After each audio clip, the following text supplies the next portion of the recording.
I hear this all the time. Jay, I'm stuck in a toxic family. My workplace is toxic. And some people are honest enough to say, Jay, my mind is just toxic. Like, it's not even other people. Right.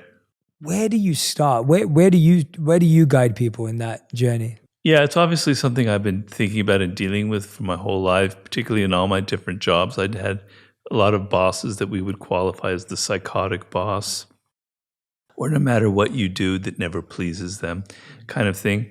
And the best lesson of all, so we can say the different kind of toxic types of people, most often they're of the narcissistic variety. Mm-hmm. They're people who are grandiose. They're people who are aggressive, passive-aggressive, who feel a lot of envy. There's like deep-rooted insecurities, on and on. There are many types. But the main thing that you want to develop in life is the ability to detect them before you get involved with them. Because the way toxic people have learned, they've learned strategies since they were 6 or 7 years old of how to get power.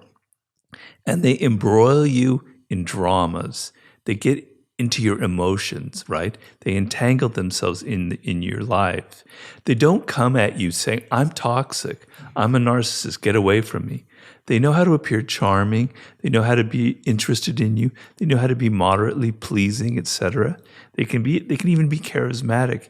You get involved with them, and then it starts to come out, and it's too late because you're emotionally entangled with them. They've got their roots inside of you, and you're sucked into their dramas, and it's really hard to get out, particularly in an intimate relationship. That's the worst of all.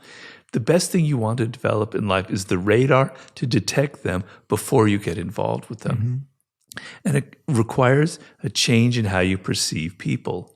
So it doesn't mean, I don't want people to become paranoid thinking everybody out there that I'm dealing with could be toxic, because it's only like 5% of the population or whatever is truly like that.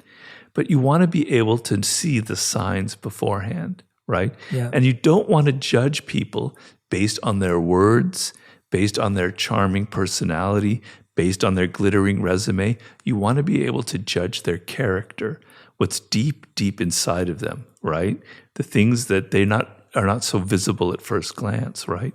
So you have to train how you think about people. You have to observe their patterns in life before you met them.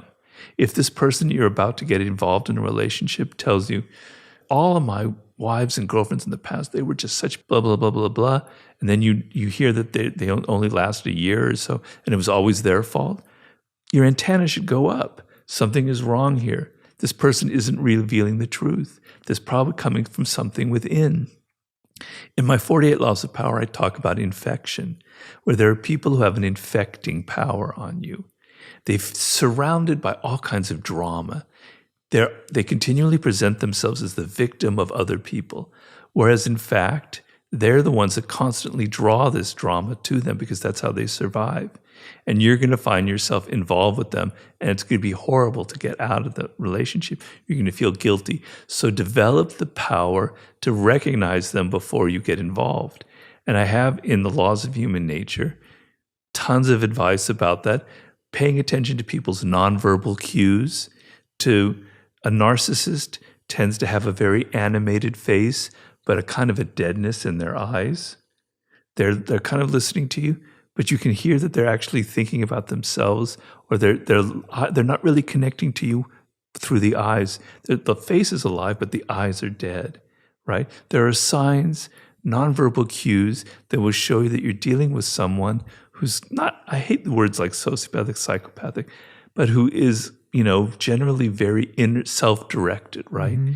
The other thing I have to say is, it's easy to judge and say, oh, the narcissist, the toxic people, but we all have these qualities. Yes. We all have narcissistic qualities. We all can be passive-aggressive, right? So some of it you can recognize in yourself, and there are the ways to get out of it. But the main thing is to not get involved with these people. If you're involved, let's say you have a spouse or whatever, the best power you can get is the ability to withdraw your emotions from the moment. And God knows that is not easy. It's a day-to-day thing. It's a daily process where you have to tell yourself these little kind of scripts that you tell yourself. It's not me. It has nothing to do with me. It's not personal. They have issues from early childhood that have given them these toxic patterns in life. They're trying to make me feel guilty, but it's nothing to do with me. It's not personal. Over and over and over and over again, every single time. So you have the ability to detach yourself emotionally from them on a daily basis.